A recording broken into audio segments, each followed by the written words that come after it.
which I know a lot of us have, and I know a lot of you got to get autographs, so I know there's going to be a long line after he's done speaking. He holds a PhD in bioenergetics and is a professor at Brigham Young University, where he leads cutting-edge research on metabolism and insulin resistance. His work has empowered thousands to better understand their health, and today we're privileged to learn directly from him. So please put your hands together in welcoming none other than Dr. Benjamin Bikman.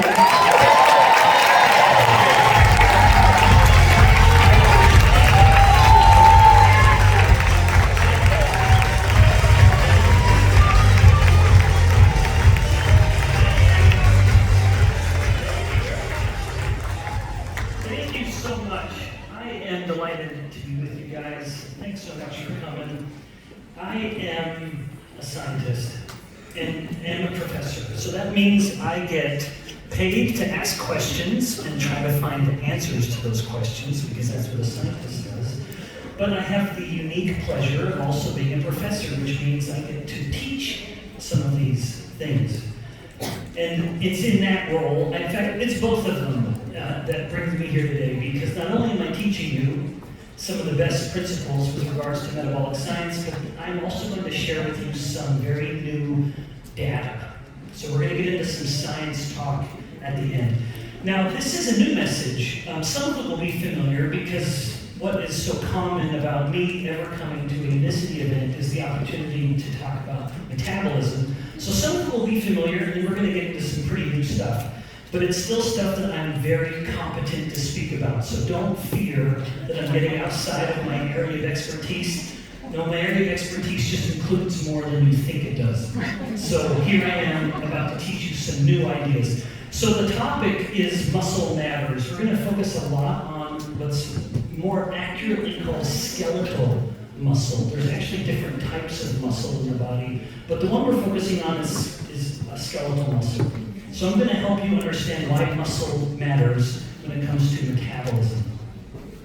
Okay, you already are aware of the fact, but constantly, what I'm hoping when I give these kinds of lectures is that I've conveyed an idea to you, and you can then convey that idea to someone else. I want you to then go be a professor.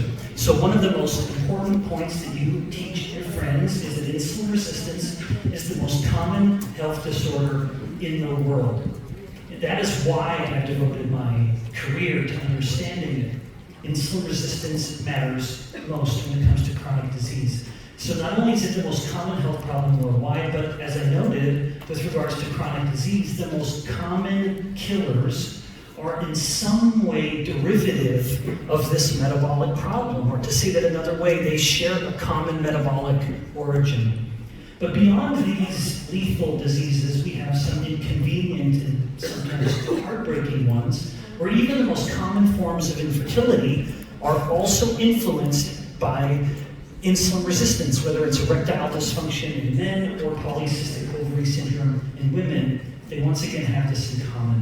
And then we can even go to the brain, where there are myriad brain disorders, through memory problems to mood problems and everything in between, that also share this insulin resistance. Now, let's trim it all down and just talk about the metabolic problem, where insulin resistance, its most obvious eventual outcome is type 2 diabetes. So let's just bring in a bit of a new paradigm, and not one that I share very often here, if ever. Now, the average individual comes into their physician from time to time, and they've been getting their fasting glucose levels measured over the years. That is a marker that is always going to be measured. And then we see that eventually their blood glucose levels start to climb. And that's when an individual would get diagnosed with type 2 diabetes. However, this chart is currently incomplete, because as much as we have a very glucose-centric paradigm of metabolic health, we actually need to have an insulin-centric paradigm, because it looks very different. If we superimpose insulin on the same timeline a person over the years that we've been tracking their glucose, if we now include a measurement of insulin, you can see that insulin has gone up well before the glucose has gone up. It's gone up decades before the glucose has changed. And so you can see there are, if you will, two very important time points. This first time point is where we hope we can intervene in someone's life, because it's just so much easier to reverse course as they've been descending metabolically through the levels of purgatory into metabolic hell. It's easier to get them back up into heaven a little sooner before they've gone too far. So this early stage is insulin resistance, also known as pre-diabetes. But eventually, when the glucose levels start to rise, then we can say that the person has transitioned, graduated, or better, to go back to my earlier metaphor, they've descended into a lower level of metabolic purgatory. I'm going to come back to this view in just a moment, because what most people don't know is what flips the switch. What actually turns the person from being in insulin resistance into full type 2 diabetes. It's important. Okay, now, before we get to that point, let's still focus on insulin resistance for another moment. After all, it is the most common health problem worldwide. So where does it come from? The most common cause of insulin resistance is too much insulin. So this makes it a very obvious lifestyle factor, where the more a person is living a life where their insulin levels are elevated, then the more the body starts to become resistant to that insulin. This is fundamental. It's a fundamental biological principle. In biology, too much of something will cause a resistance to that something. This is why antibiotics need to be used so judiciously. This is why cancer drugs, chemotherapies, need to be mixed and used carefully, lest the cells start to become resistant. And the same thing happens with hormones as well. Whether it's too much insulin causing insulin resistance, whether it's too much leptin driving leptin resistance, or even thyroid hormone, I could go on. But I'll stop, because this is not an endocrinology lecture. But I wish it were almost, because I like that topic so much. So, too much insulin is the main driver of insulin resistance. But where does the too much insulin come from? It has its own stimulus, and its most powerful stimulus is blood glucose. When blood glucose rises, insulin will rise. And in this case, lest it sound like I'm describing insulin as a villain, insulin is also a hero. We need it in order to survive. God put the insulin in these bodies for a reason. Who am I to blame all ills for it? It's just too much of a good thing. So bringing it back to this topic, when blood glucose is too high for too long, that actually can become acutely lethal. It could kill a person because it changes to the kidney. And so insulin senses this spike in glucose, and it comes up from the pancreas through the body, and it starts opening doors. I'll come back to that idea in just a moment.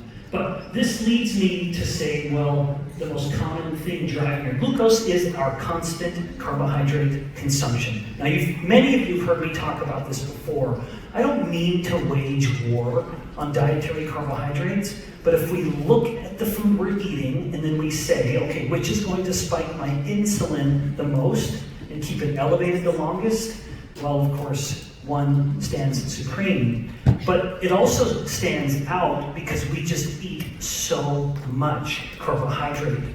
Globally, roughly 70% of all calories come from dietary carbohydrates. That is massively skewed in favor of one macro. And then, as I alluded to a moment ago, this becomes all the more sobering when we appreciate what these macronutrients do to insulin. When the human eats pure protein or fat, there's little to no spike, as you see. And this is based on human data, what you're looking at now. But when a human eats pure carbohydrate, there's an enormous spike. Insulin will go up 5 to 10 times, and it will take about 3 hours for it to come back down to normal. All right, so we want to control our carbs. Okay, now let's get into some new discussion here. So I just showed you that this is what happens to insulin when a person eats pure carbohydrate. But this is not a measurement of blood glucose. And as much as I just said we focus too much on glucose, we still have to consider it when we want to understand what insulin is doing. So, if we now bring glucose back in, now please appreciate, the view that I'm showing you now is a momentary view. This is when a person eats a load of carbohydrate. This is not the year-over-year perspective that I showed you earlier. This is, you drink a load of glucose or you eat something starchy and sugary, now we measure what happens for the next few hours. So you can see that the glucose has the massive spike up. It can go up 2 or 3 times in a person, and then it'll take 2 to 3 hours before it comes back down. Now you'll notice that I deliberately show that drop. That's an important point, and I kept that point here to share a principle with you, which is that deep little valley, what's called a rebound hypoglycemia, is a primary drive for hunger. So when a person eats something or drinks something starchy and sugary, they have just put in a lot of calories into their body, and yet within 2 hours or so they find themselves wanting more. Well, that's not possibly because you've run out of calories. In fact, I'm a fairly lean guy, and I have on my body well over 100,000 calories stored in my body right now. I don't need to eat 2 hours after I just got done eating something, but the brain doesn't know that. So this is a topic for another time.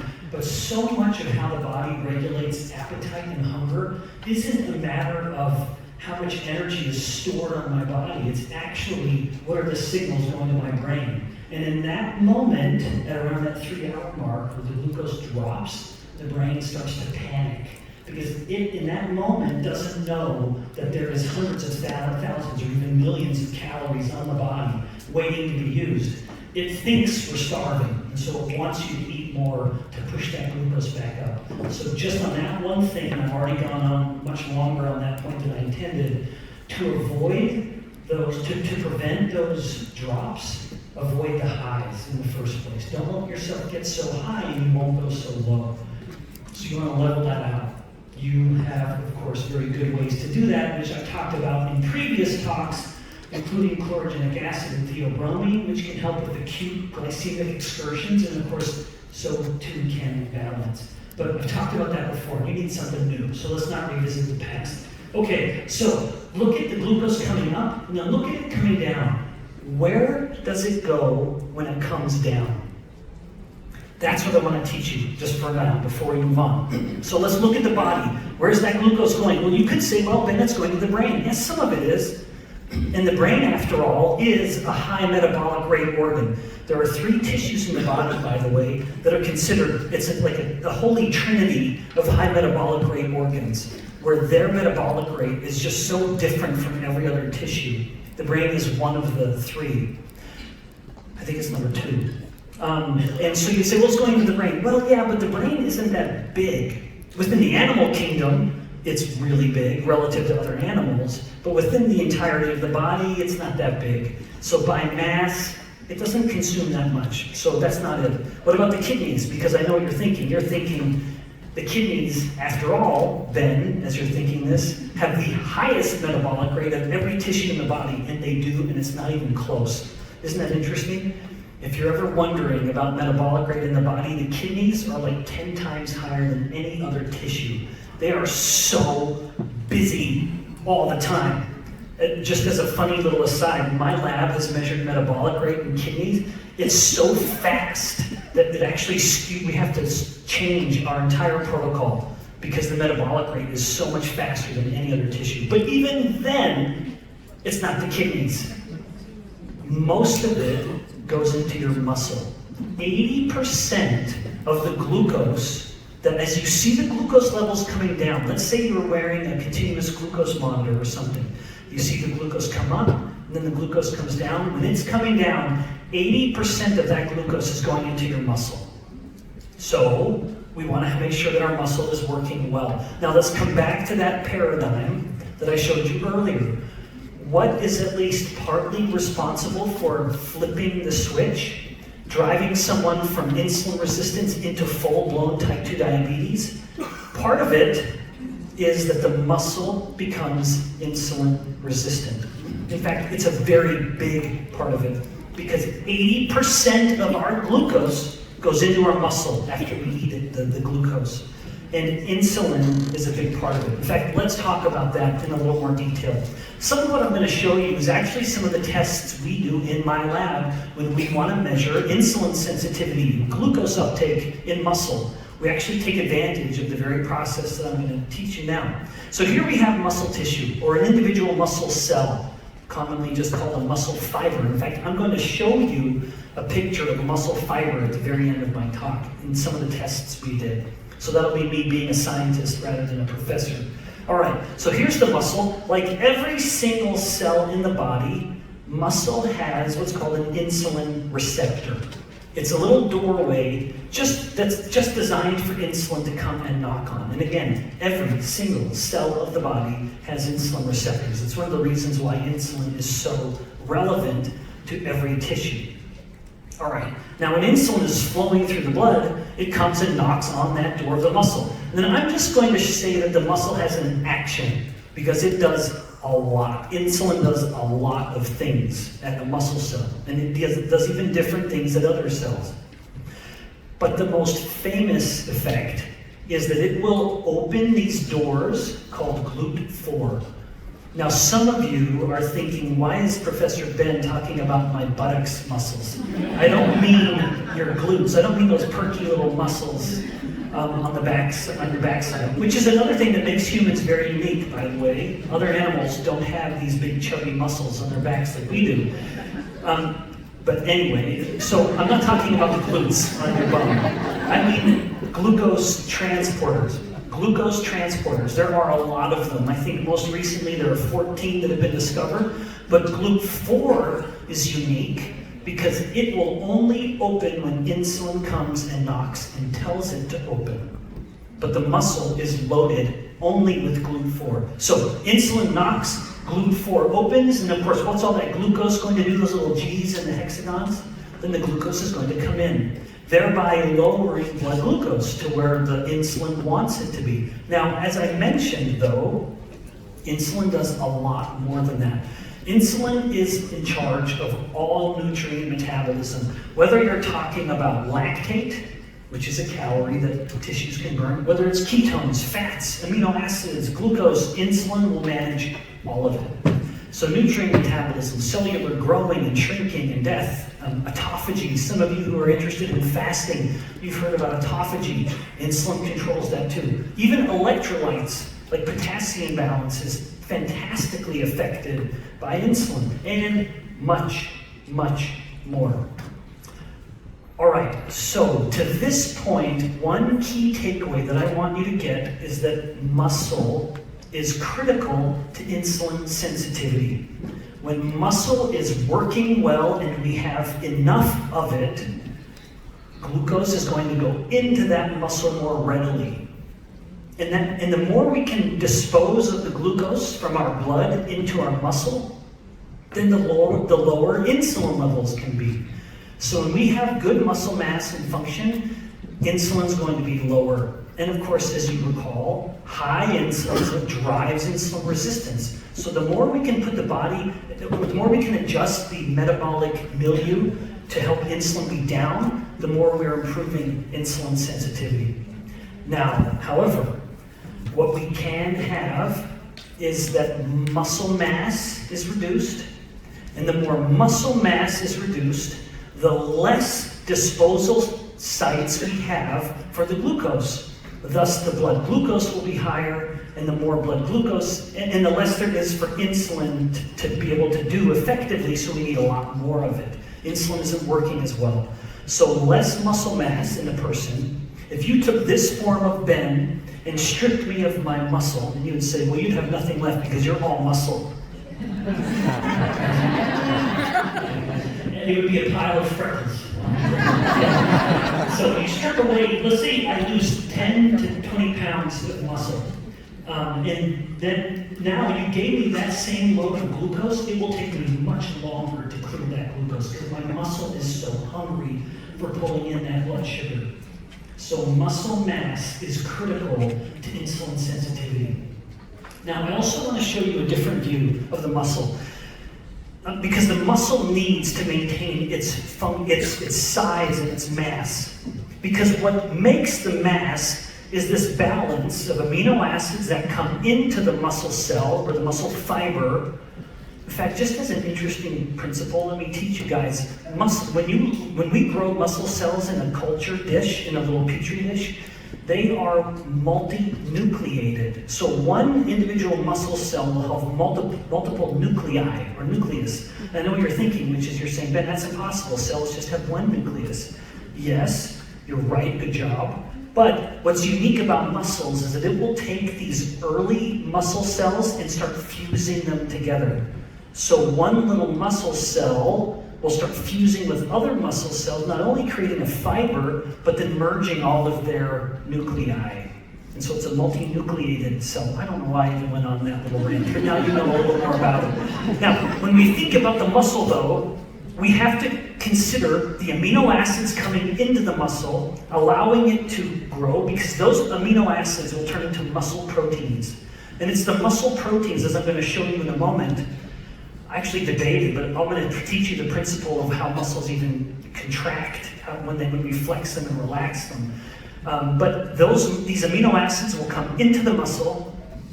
They will form into the muscle proteins, but those muscle proteins are not invincible. We can break them down, and then you have the muscle cell releasing its amino acids. So as you see here, the size of the muscle is going to be a balance between the amino acids coming in minus the amino acids going out. That is the entire algebra, or the entire calculus of the muscle cell.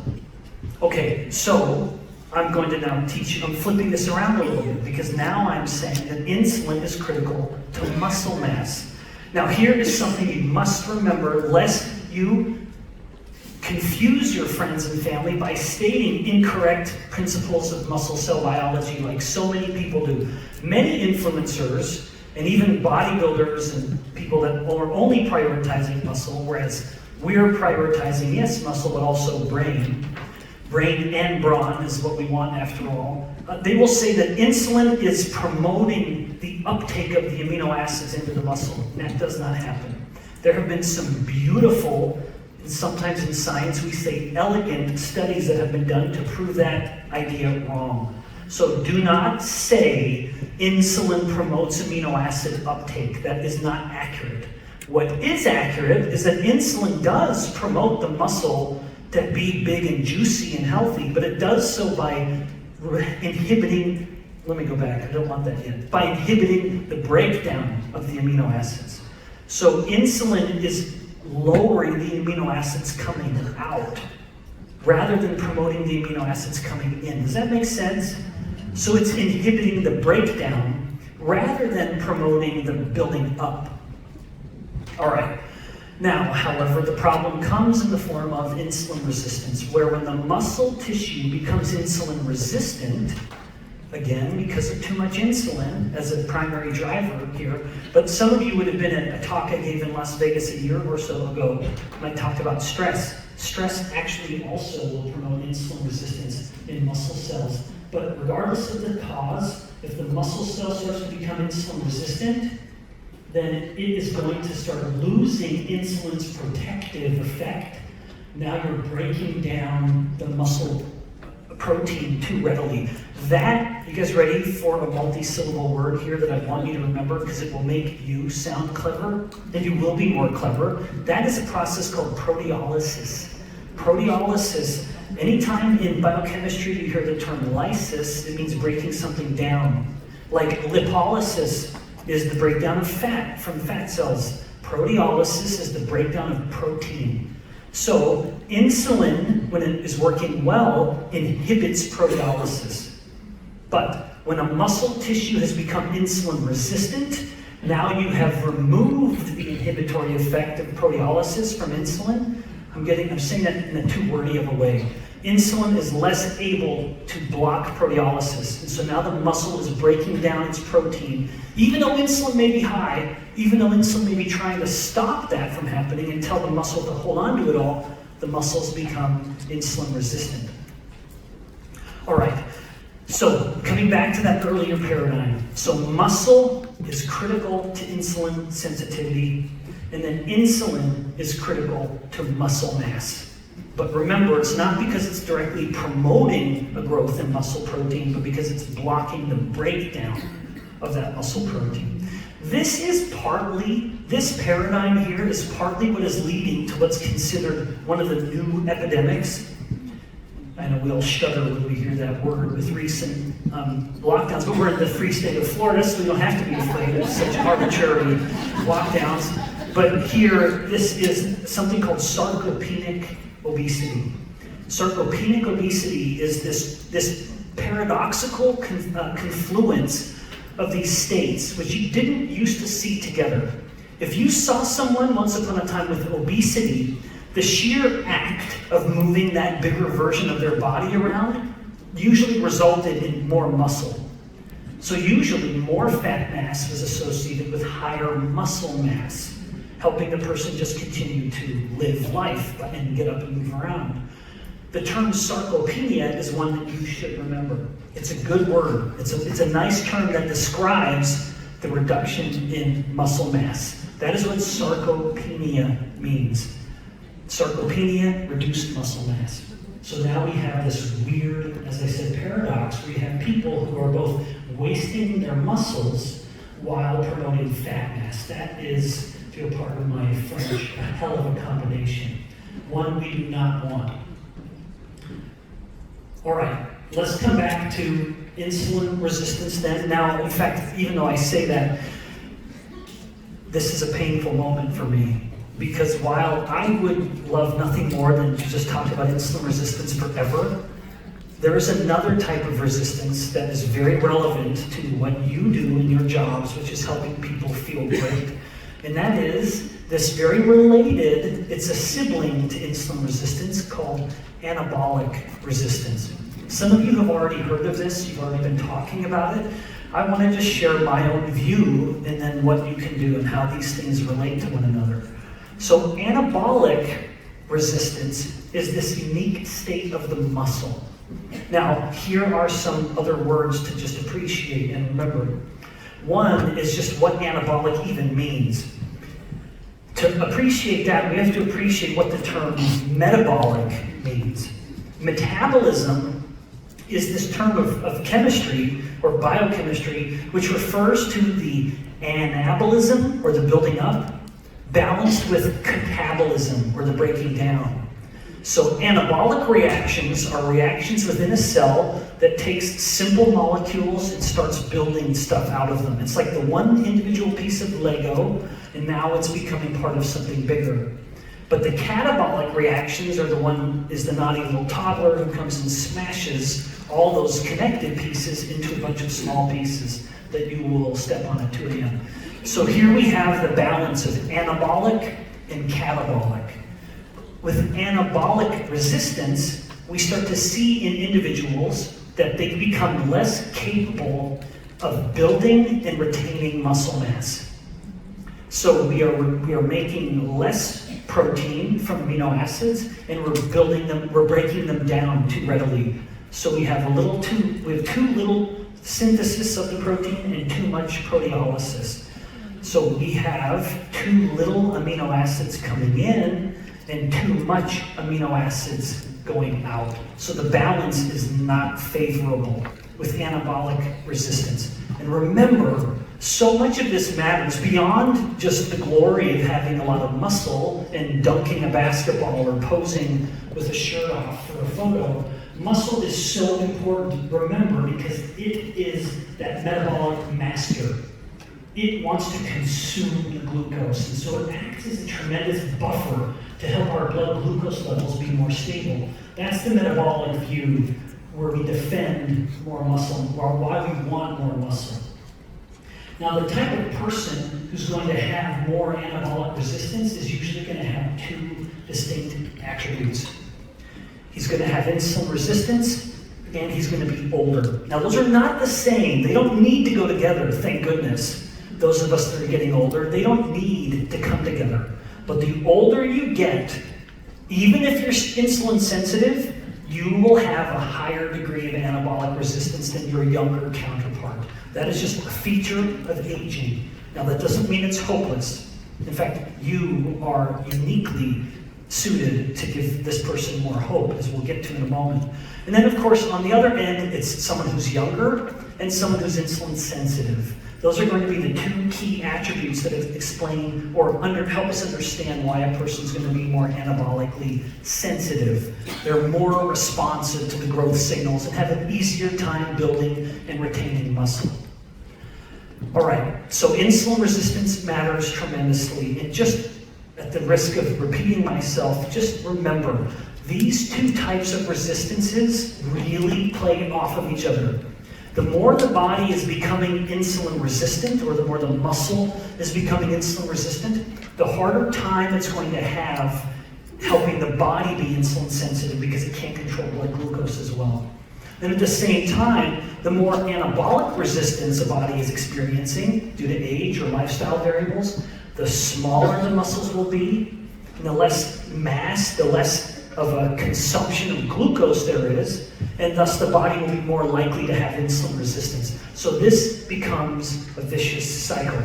Now, on the insulin resistance side, pardon me for saying this, but you guys are very well suited in order to help people take care of that. That is something you've heard me talk about previously. The Feel Great system, if I may say so, is really well designed to help people address their insulin resistance. So you've got that covered. And I'm just reminding you of things I've talked about before, and I will not repeat myself. But when I usually talk about these principles and the utility of Unicity balance, I often focus on helping someone control their consumption of carbohydrates and control the glycemic excursions that come from that consumption, and then two, how to fast more frequently. So whether it is the bitter tastings like the theobromine helping control appetite sensors in the brain or in the intestines, or whether it's the chlorogenic acid or the short-chain fatty acids from the soluble fibers that help control the glucose excursions. When it comes to you helping people improve their insulin resistance, you are in a great spot. You've got those tools locked in. But now I know what you're thinking, which is, but Ben, what about the anabolic resistance? Even there now, you have something that has been specifically designed to help you with it. Yeah, good. Well, it is something we're shooting for. Because you haven't had a great or targeted solution until now. Yes, there's something you could talk about. Yes, there's been nice proteins available in the past. But as a person who you can't tell, I don't mean that too self-deprecatingly, but I absolutely prioritize muscle mass. That is something I focus on. I've joked before, some of you heard me say it, that as part of my unofficial marriage contract, to convince dear Cheryl to marry me once upon a time, it was very clear that my beautiful red hair was falling out quite quickly. And that soon I would have the shiny head that my dad has, albeit with some more freckles than he has. But I knew that that was the path. But I told her, I said, dear Cheryl, I can't do anything about this, but I will sure as hell do something about this.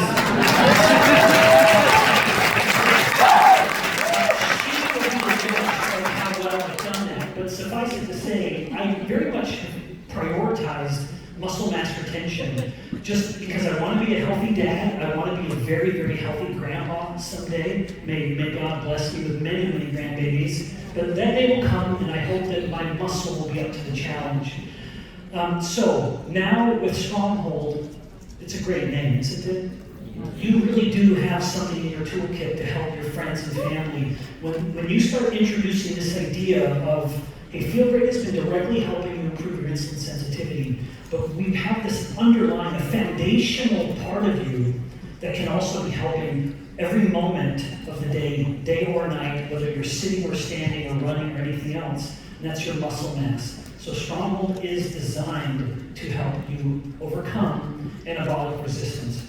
All right, now let's talk about it. When I started thinking about principles that I would want to teach to enable you to teach someone else, I thought that there were 5 things to talk about, actually based on 5 parts of what has gone into Stronghold. First, one, it is superior protein. Not all protein is the same. Not all protein is equal. And when we look at dietary protein, we do want to look at it at the level of the muscle. We want to say, what I'm putting in my mouth, what can I do to get that into my muscle? In fact, the harder that is to put what I'm eating in, getting it into muscle, that is perhaps the simplest description of anabolic resistance. Anything that is compromising the ability of taking these amino acids or this protein that I'm eating, protein after all, to go way back. When you eat protein, part of digestion is to send those proteins and parts into their individual amino acids, or at least a couple amino acids together. So you get down to these base units. That's why I'm talking about amino acids and not protein, because in the blood, it's not moving as protein, it's moving as amino acids, just as a foundational aside here.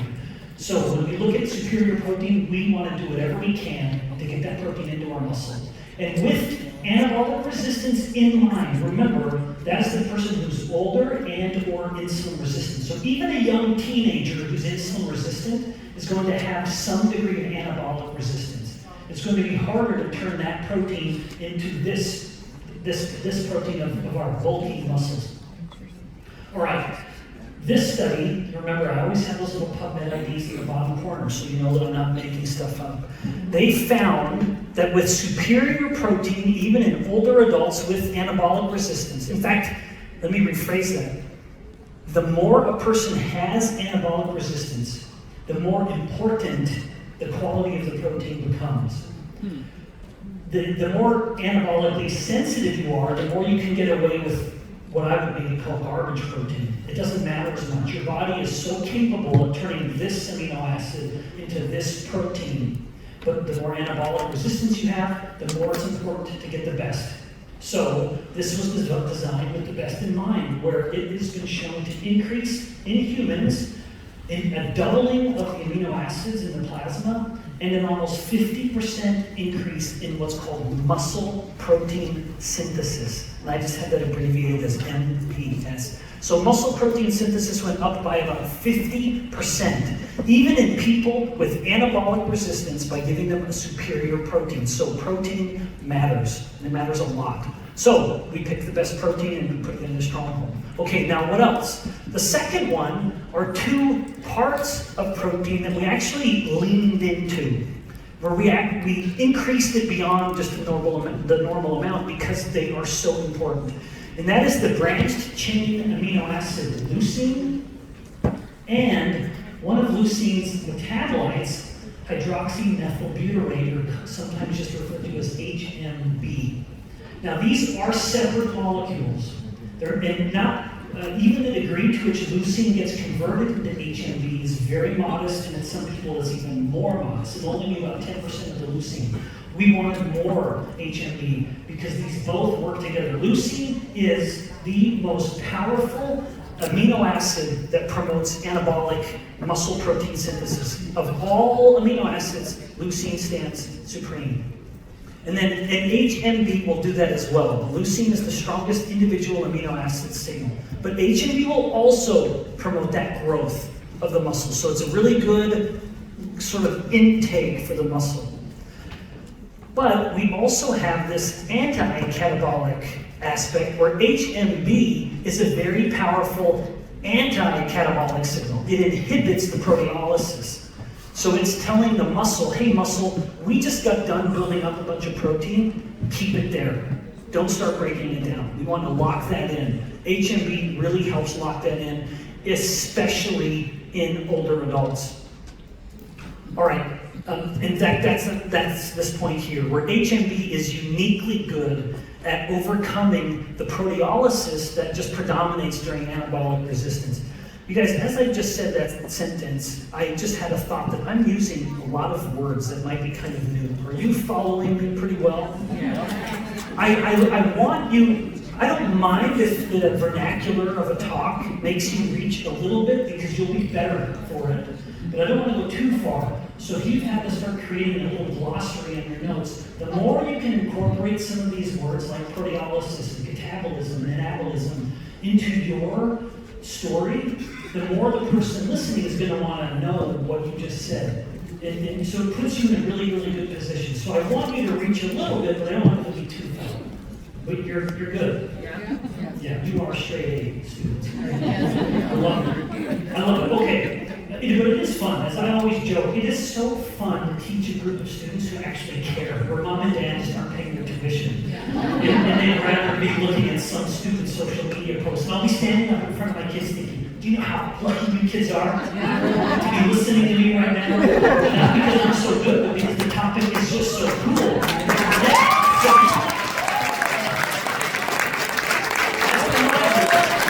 Yeah.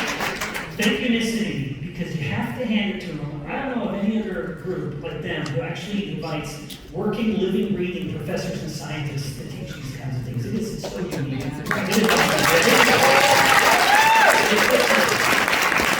can speak for all of us boring PhDs. It is so fun to have students who actually care. All right, so let's still stay with these two, leucine and HMB, because there's a lot more to teach you. And one important thing is for you to become familiar with a protein signal within the muscle called mTOR. mTOR stands for, just so you're aware, not that you need to remember this, it stands for mammalian target of rapamycin. It's one of these weird proteins that was named because it was identified based on the use of a particular drug. So they had a drug called rapamycin. Don't get me started on that drug. A lot of you are thinking of longevity. Boy, I could go on about that. So with rapamycin, they found that when they treated cells with this particular drug, rapamycin, one protein really responded, and it was what they called a target of rapamycin. So it's mTOR. I think these things stay better on their heads when people have more hair. Yep. But who would want hair? God made few perfect heads, and on the rest he put hair.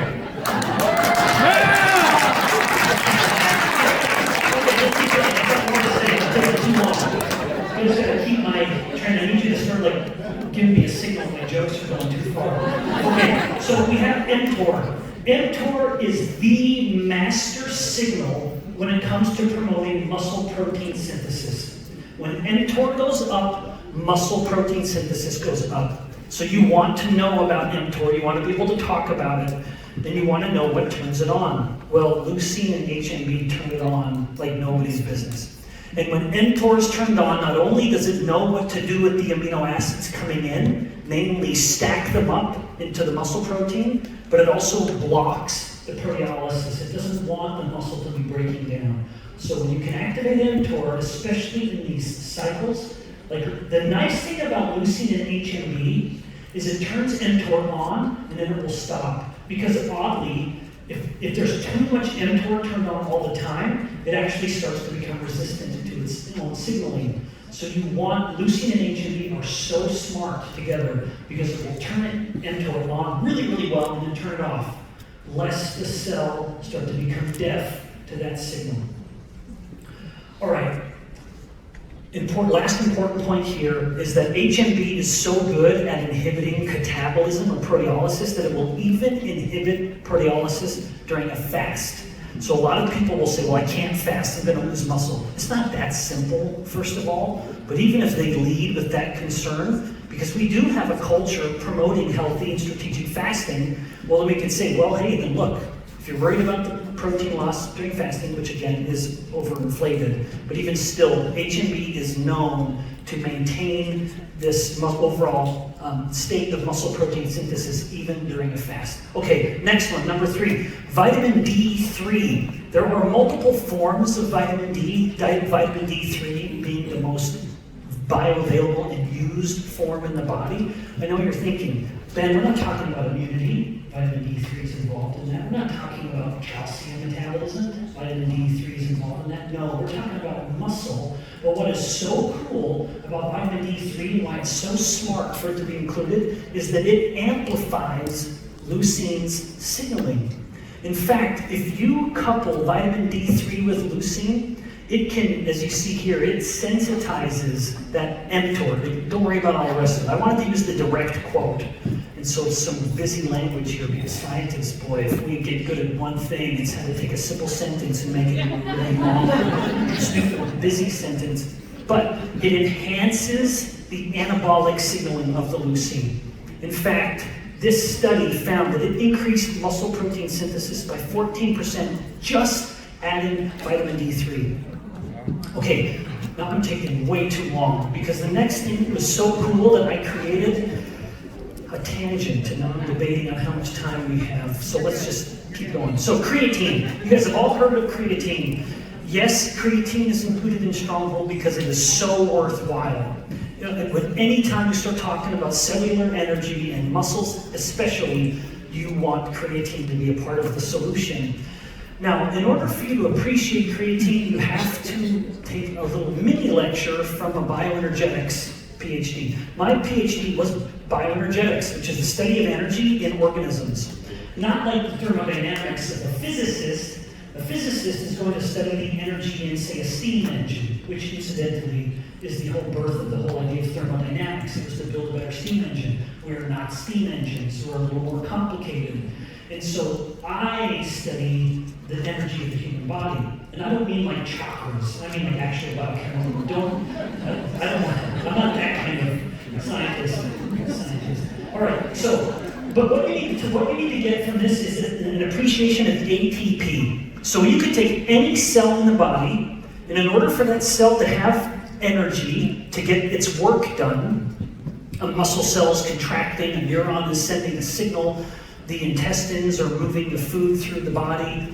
Every cell is in the body because it's serving a purpose. It's working as part of the whole factory of the body. So you take an organic molecule like fats or glucose or ketones, you break it up, and part of what you're going to get, as you'll see, is some ATP. And this is what ATP looks like. It's an adenosine base with a little three phosphates linked together as a little bit of a tail.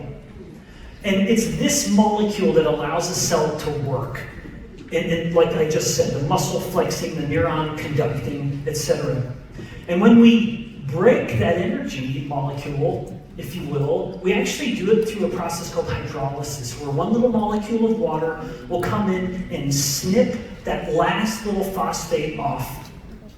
Now that molecule is going to let a cell do some kind of work. Now, just as an interesting little aside here, as I've had multiple, you'll see that little logo on the Stronghold. Does some of you already know what that is? That is what's called a sarcomere. So if we zoom into a microscopic, in fact, beyond what you could get in a normal microscope, you'd have to use an electron microscope, you would see what's called the sarcomere. This right here, that I show you on the left side, is this image of what's called myosin and actin. And that is when we are eating protein and it turns into amino acids, and then the muscle cell will pull those amino acids in to turn them into muscle protein. Those are the proteins. When you are building your muscle cells, it's because you're getting more actin and myosin proteins stacking up, strengthening the muscle, but also expanding the volume of the muscle cell. When you contract a muscle, so as I am flexing this arm, my muscle fibers are all getting short. It's actually because, as you look at that picture, the little pink myosin fibers are coming and binding the actin and cycling. It's what's called a cross-bridge cycle. It will come up and bind it and crank on it, and crank on it, and crank on it.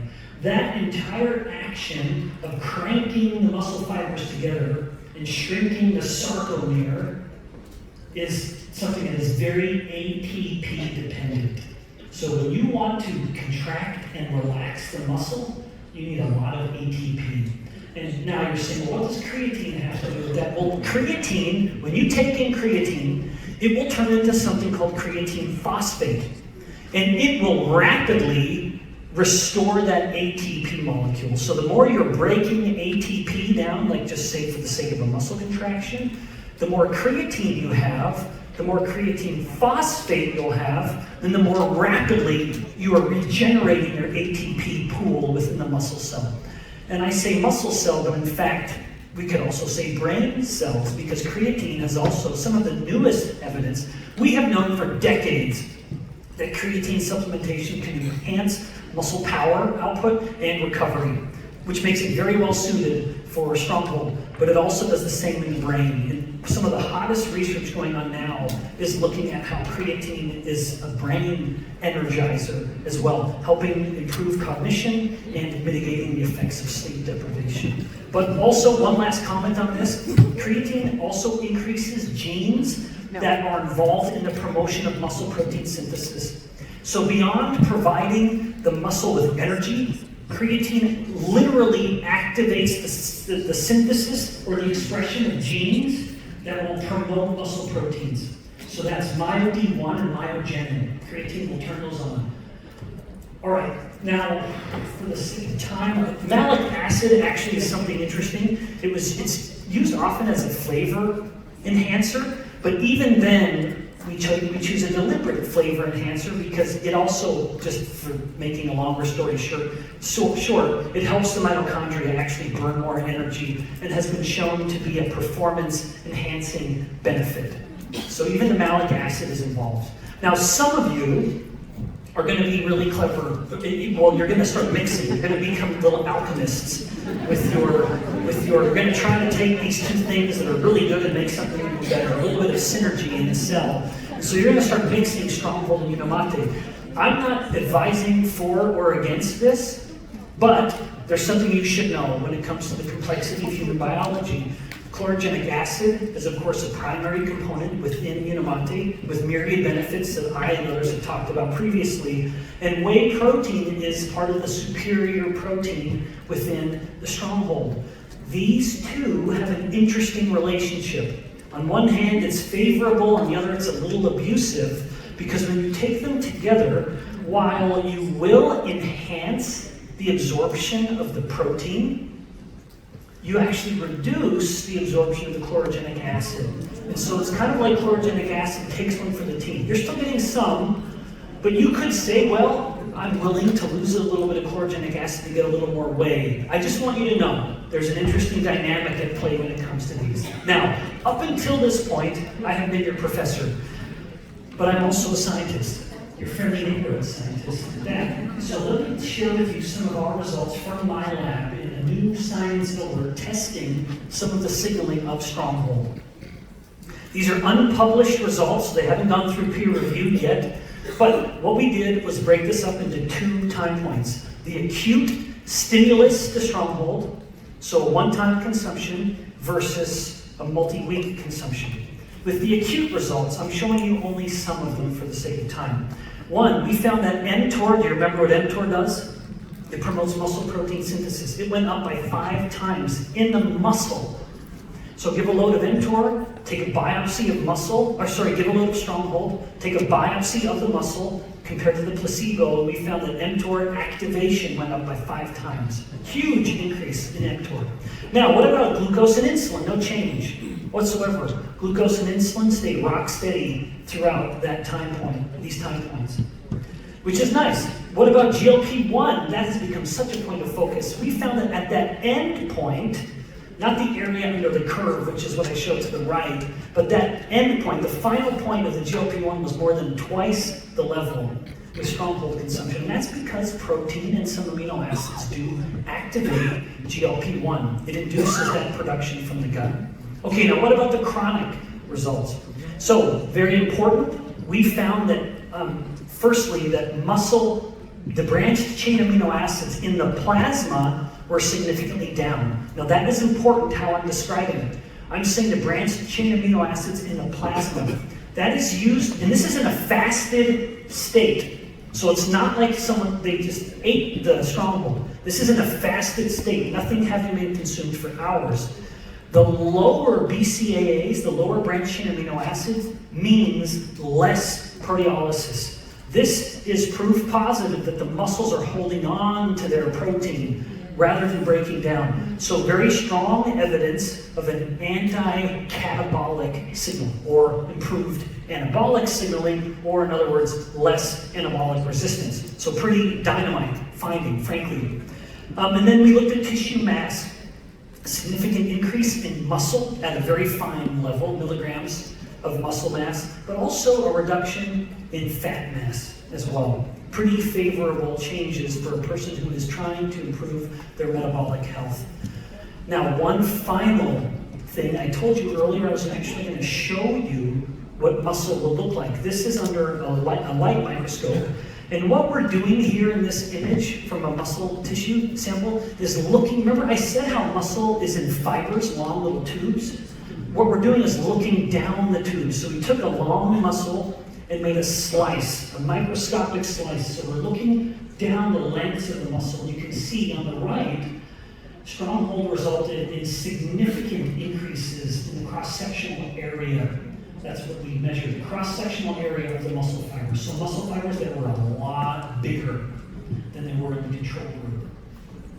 In conclusion, my darling students, you now have a very good appreciation, not only a reminder, if you will, of insulin resistance, but now a very strong understanding of how anabolic resistance can be an enemy that is not only compromising quality of life. As muscle mass goes down, so too is what we can do with our bodies.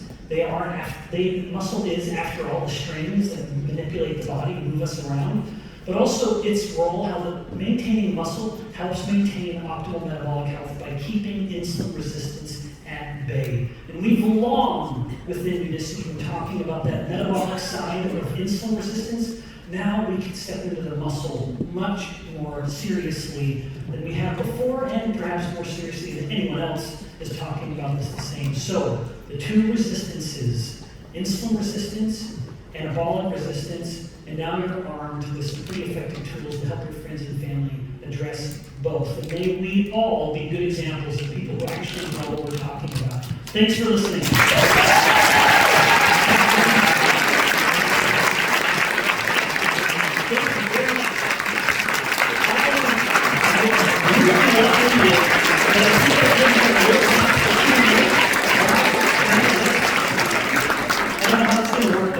Someone's I'm gonna stand here and look really pretty until somebody tells me. Now it says we have 3 questions, and I think the mics will float around. With Stronghold, are you seeing a difference compared to taking creatine on its own? Like, is it a completely novel new product? Yeah, so there's nothing novel about creatine other than the fact that, frankly, most of the people you talk to might not have even heard of it before if they're not involved, or they may think that it's just for the athlete who wants to run a fast 100-meter sprint. So we have included the best type of creatine in a nice amount, but when it comes to we have enough for muscle, but those of you who want more of the cognitive, I would say add a little bit in. How much? Yeah. No, that's a good question. 5 grams. Yeah. I can't see anything by the way. It's so bright, so they're all so beautiful, massive, dark. So I'm not even going to look at what we were talking. Okay, I see it. Yeah. Okay. I'm a huge fan, but you said when we do the chlorogenic acid, and if we get the Stronghold with it, that actually decreases the chlorogenic acid. Is that if you take them at different times of the day, or No. That's if you are like doing that, like the alchemy in a cup. We are taking hello, my little friend of Unicity, hello, friend of Stronghold. Play nice together. They don't. So I mean, if you're taking it concurrently. okay. Was there any issue with doing the balance of the Stronghold since I had one? No. No, not at all. But yeah, I actually worried. I don't want you guys to take that one slide and blow it out of proportion. I always want to err on the side of teaching you something.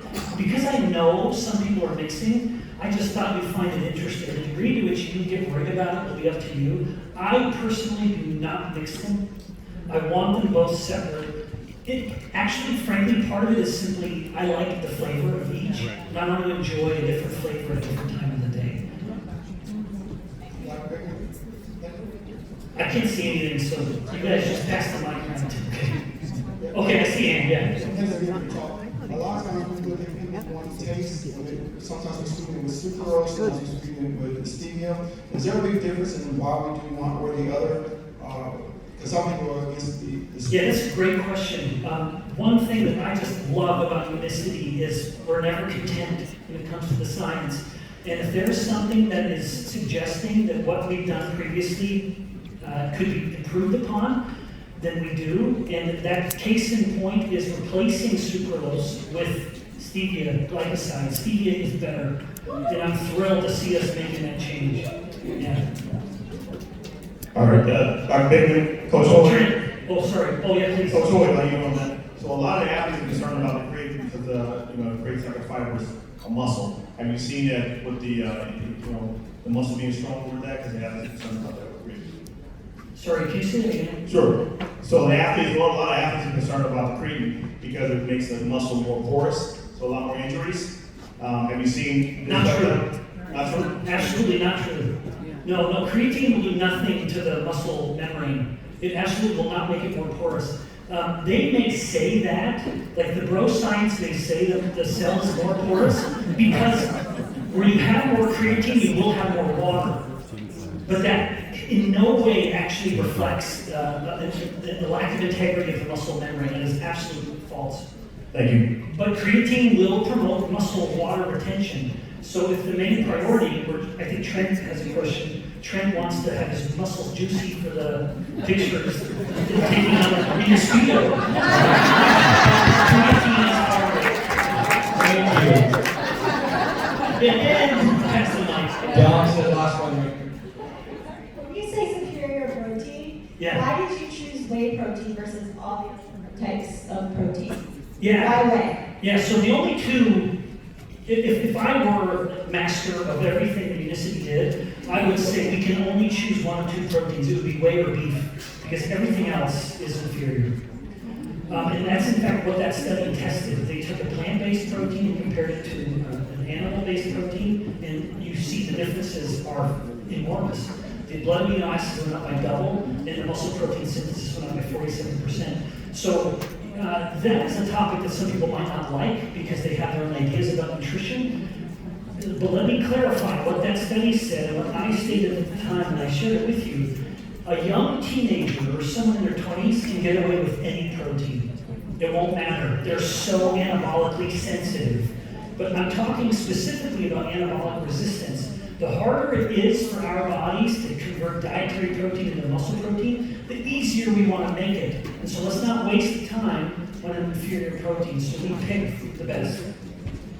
Ben, I need more muscle. Yeah. And, I've heard it fact. So I'm gonna ask you a couple rapid fire questions. Number one, is it possible to have too much Stronghold? Could I have 4 to 6 packets a day if I'm trying to get 10 to 15 grams of creatine through Stronghold? No, there's no overdosing. All of these things are so normal, and it's maybe once upon a time, Trent, someone would say, well, that's a lot of creatine, but the whole conversation of creatine has changed so fantastically that you have people taking up to 20 grams, and there's no apparent problem with it. So no, maybe of everything, like I wouldn't want to take 4 packs of Unicity because I'm already a terrible sleeper, I'm already kind of always turned on, and that would just be a little too much of a good thing, but with Stronghold, no. Awesome. You mentioned that the glucose and insulin remained unchanged. I believe that was in a fasting state. Yeah. Does that mean that if I am in my fast and I take Stronghold, we always say, if it's more than like 15 calories or so, you're technically kind of breaking your fast. Would you say that Stronghold breaks a fast in a way that we should be measuring interested in? I love that question. So, there are, this is a good one to end on. Okay. My view on fasting is more complicated than most of these thermodynamic calorie purists would like. So, I actually think there are 2 types of fasts. There's a caloric fast, then there's a metabolic fast. And I'll explain it in just a second, but what they both have in common is that one powerful yet petite little hormone is down. Can you guess what that hormone is? Insulin. Dr. George Cahill. If I could have anyone come and replace me at this very moment, it would be our dearly departed Dr. George Cahill. He is one of my absolute heroes. He once said, and he was a fasting scientist, or what they called at the time, a starvation scientist. He said, insulin is the hormone of the fed state. Thus, anytime insulin is low, you're in a fasted state.